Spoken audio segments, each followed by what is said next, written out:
Hi hello ನಮಸ್ಕಾರ welcome back to my YouTube channel. ನಾನು ಇವತ್ತು ಕ್ವಿಕ್ಕಾಗಿ ಈಸಿಯಾಗಿ ಪಾಲಕ್ ಪನ್ನೀರ್ನ ಹೇಗೆ ಮಾಡೋದು ಅಂತ ಈ ವಿಡಿಯೋದಲ್ಲಿ ನಾನು ಹೇಳ್ಕೊಡ್ತಾ ಇದ್ದೀನಿ.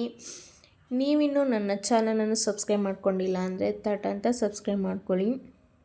ನಾನಿಲ್ಲಿ 250 ಗ್ರಾಮ್ ಆಗುವಷ್ಟು ಪನ್ನೀರನ್ನ ತೊಗೊಂಡಿದ್ದೀನಿ. ನೀವು ಯಾವ ಕಂಪನಿ ಪನ್ನೀರ್ ಆದ್ರೂ ತೊಗೋಬೋದು, ಅಥವಾ ನೀವು ಮನೆಯಲ್ಲೇ ಮಾಡಿರುವಂತಹ ಪನ್ನೀರಾದ್ರು ತೊಗೋಬೋದು.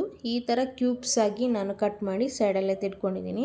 ಒಂದು ಪಾತ್ರೆಗೆ ಬಿಸಿಗಿಟ್ಟು ಸ್ವಲ್ಪ ಶುಗರ್ನ ಆ್ಯಡ್ ಮಾಡಿ ಅದು ಸ್ವಲ್ಪ ಒಂದು ಕುದಿ ಬರೋವರೆಗೂ ವೆಯ್ಟ್ ಮಾಡಿ. ನೆಕ್ಸ್ಟ್ ನಾನಿಲ್ಲಿ 1 ಕಟ್ಟಾಗುವಷ್ಟು ಪಾಲಕ್ನ ಚೆನ್ನಾಗಿ ಸೋಸಿ ನೆಕ್ಸ್ಟು ಇದನ್ನು ನೀರಲ್ಲಿ ನೀಟಾಗಿ ವಾಶ್ ಮಾಡಿ ಸೈಡಲ್ಲೇ ತಿಳ್ಕೊಂಡಿದ್ದೀನಿ. ನೀರು ಇವಾಗ ಕುದೀತಾ ಇದೆ. ನಾನಿಲ್ಲಿ ಗ್ಯಾಸ್ನ ಆಫ್ ಮಾಡ್ತಾಯಿದ್ದೀನಿ. ಇಷ್ಟು ಕುದಿಸ್ಕೊಂಡ್ರೆ ಸಾಕಾಗುತ್ತೆ.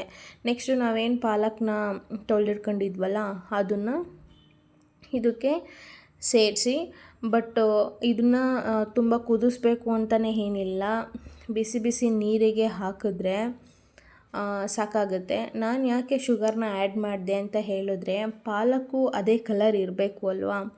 ಸೊ ಹಾಗಾಗಿ ನೀವು ಈ ಥರ ಒಂದು ಟೈಪಲ್ಲಿ ಮಾಡಿದ್ರೆ ನೀವು ಪಾಲಕ್ ಪನ್ನೀರು ಆ ಒಂದು ಕಲರಲ್ಲಿರಬೇಕು, ಗ್ರೀನ್ ಕಲರಲ್ಲೇ ಇರಬೇಕು ಅಂತ ನೀವು ಎಕ್ಸ್ಪೆಕ್ಟ್ ಮಾಡಿದ್ರೆ ನೀವು ಈ ಥರ ಟ್ರೈ ಮಾಡಿದ್ರೆ ಖಂಡಿತವಾಗ್ಲೂ ಬರುತ್ತೆ.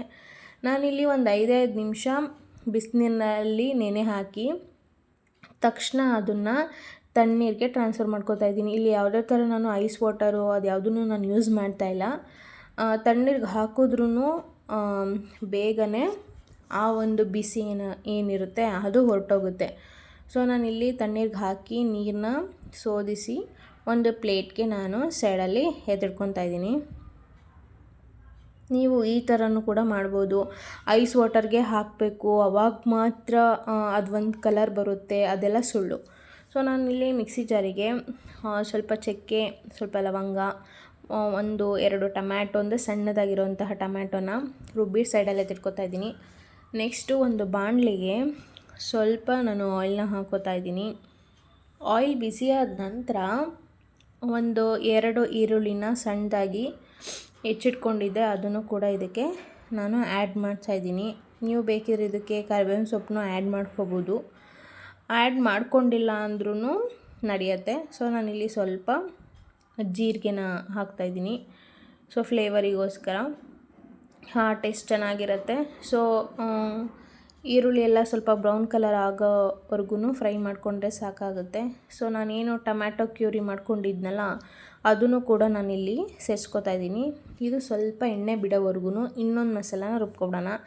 ಸೊ ಅದೇ ಮಿಕ್ಸಿ ಜಾರಿಗೆ ನಾವೇನು ಸೋದಿಸಿಟ್ಕೊಂಡಿದ್ವಲ್ಲ ಪಾಲಕ್ಕು ಅದನ್ನು ಹಾಕಿ ನೀವು ಫೈನ್ ಪೇಸ್ಟ್ನ ಮಾಡಿ ಸೈಡಲ್ಲೇ ತಿಟ್ಕೊಳ್ಳಿ. ನಾನಿಲ್ಲಿ ಅದಕ್ಕೆ ಸ್ವಲ್ಪ 3 ಹಸಿಮೆಣ್ಸಿಕಾಯಿನ ಹಾಕಿ ರುಬ್ಬಿ ನಾನು ಸೈಡಲ್ಲೇ ತಿಟ್ಕೊತಾ ಇದ್ದೆ. ಸೊ ಆ ಗ್ರೇವಿ ಎಣ್ಣೆ ಬಿಡಬೇಕು ಅಂತ ಹೇಳಿದ್ದೆ ಅಲ್ವಾ, ಅದಕ್ಕೆ ನಾನು ಸ್ವಲ್ಪ ಶುಂಠಿ ಬೆಳ್ಳುಳ್ಳಿ ಪೇಸ್ಟ್ನ ಹಾಕಿ ಆ ಶುಂಠಿ ಬೆಳ್ಳುಳ್ಳಿ ಪೇಸ್ಟು ಹಸಿ ವಾಸನೆ ಹೋಗೋವರೆಗೂ ನಾನು ಫ್ರೈ ಮಾಡಿಕೊಂಡೆ. ನೆಕ್ಸ್ಟು ನಾನು ಪಾಲಕ್ ಸೊಪ್ಪನ್ನ ನಾನು ರುಬ್ಬಿಟ್ಕೊಂಡಿದ್ನಲ್ಲ ಅದನ್ನು ನಾನು ಇವಾಗ ಆ್ಯಡ್ ಮಾಡ್ತಾಯಿದ್ದೀನಿ. ನೀವೇ ನೋಡ್ತಿರ್ಬೋದು ಆ ಗ್ರೇವಿಲಿ ಚೆನ್ನಾಗಿ ಎಣ್ಣೆ ಬಿಟ್ಟಿದೆ. ಅಲ್ಲಿವರೆಗೂ ನೀವು ಫ್ರೈ ಮಾಡಬೇಕು. ತಕ್ಷಣ ಎಲ್ಲ ಹಾಕಿ ತಕ್ಷಣವೇ ಬ್ಯಾಕ್ ಟು ಬ್ಯಾಕ್ ಹಾಕೋದಲ್ಲ, ನೀಟಾಗಿ ನಾವು ಹೇಗೆ ಫ್ರೈ ಮಾಡ್ತೀವಿ ಅನ್ನೋದ್ರ ಮೇಲೂ ಡಿಪೆಂಡ್ ಆಗುತ್ತೆ. ಸೊ ನಾನಿಲ್ಲಿ ಪಾಲಕ್ ಸೊಪ್ಪನ್ನ ಗ್ರೈಂಡ್ ಮಾಡಿ ಇಟ್ಕೊಂಡಿದ್ನಲ್ಲ ಅದನ್ನು ಹಾಕಿ ನೀಟಾಗಿ ಮಿಕ್ಸ್ ಮಾಡ್ಕೋತಾ ಇದ್ದೀನಿ. ಅದು ಸ್ವಲ್ಪ ಎಣ್ಣೆ ಬಿಡಬೇಕು. ಅದಾದಮೇಲೆ ಸ್ವಲ್ಪ ನಾನು ಸಾಲ್ಟ್ನ ಹಾಕೋತಾ ಇದ್ದೀನಿ, ಮತ್ತು ಚಿಲ್ಲಿ ಪೌಡರ್ನ ಹಾಕ್ಕೊಂಡು ಕೂಡ ನಾನು ಮಿಕ್ಸ್ ಮಾಡ್ಕೋತಾ ಇದ್ದೀನಿ. ಇದು ಕೂಡ ಅಷ್ಟೇ ಒಂದು 2 ನಿಮಿಷ ಬೆಂದ ಮೇಲೆ ಇದಕ್ಕೆ ನಾನು ಸ್ವಲ್ಪ ಗರಂ ಮಸಾಲಾನ ಆ್ಯಡ್ ಮಾಡ್ತಾಯಿದ್ದೀನಿ. 1 ಟೇಬಲ್ ಸ್ಪೂನು ಆಗೋಷ್ಟು ನಾನು ಗರಂ ಮಸಾಲಾನ ಆ್ಯಡ್ ಮಾಡ್ತಾಯಿದ್ದೀನಿ.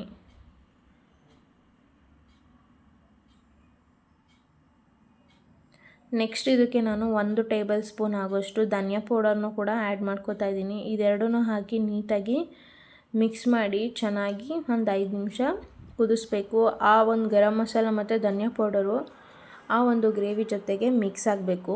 ಇದಕ್ಕೆ ನಾನು ಈ ಒಂದು ಕನ್ಸಿಸ್ಟೆನ್ಸಿ ಬಂದಮೇಲೆ ನಾನು ಬಟರ್ನ ಆ್ಯಡ್ ಮಾಡ್ತಾಯಿದ್ದೀನಿ. ತುಂಬ ಚೆನ್ನಾಗಿರುತ್ತೆ ಈ ಟೈಮಲ್ಲಿ ಆ್ಯಡ್ ಮಾಡೋದ್ರಿಂದ. ನೆಕ್ಸ್ಟು ನಾನು ಇದಕ್ಕೆ ಹಸಿ ಬಟಾಣಿ ಇತ್ತು, ಸೊ ನಾನು ಅದನ್ನು ಕೂಡ ಸೇರಿಸ್ಕೊತಾ ಇದ್ದೀನಿ. ನೀವು ಈ ಥರ ಒಂದ್ಸಲ ಟ್ರೈ ಮಾಡಿ, ಆ ಒಂದು ಗ್ರೇವಿನೇ ಸಖತ್ತಾಗಿರುತ್ತೆ. 1-2 ನಿಮಿಷ ಬೆಂದಾದಮೇಲೆ, ಅಂದರೆ ಬಟಾಣಿ ಎಲ್ಲ ಬೆಂದಾದಮೇಲೆ ನಾನು ಕ್ಯೂಬ್ಸ್ ಮಾಡಿ ಇಟ್ಕೊಂಡಿರುವಂತಹ ಪನ್ನೀರನ್ನ ಆ್ಯಡ್ ಮಾಡ್ಕೊತಾ ಇದ್ದೀನಿ.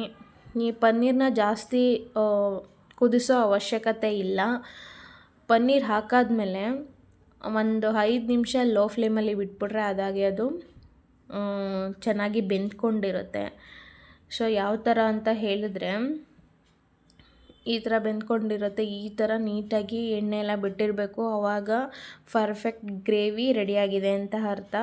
ಲಾಸ್ಟಲ್ಲಿ ಕೊತ್ತಂಬರಿ ಸೊಪ್ಪು ಹಾಕಿದರೆ ಪಾಲಕ್ ಪನ್ನೀರ್ ರೆಡಿಯಾಗುತ್ತೆ.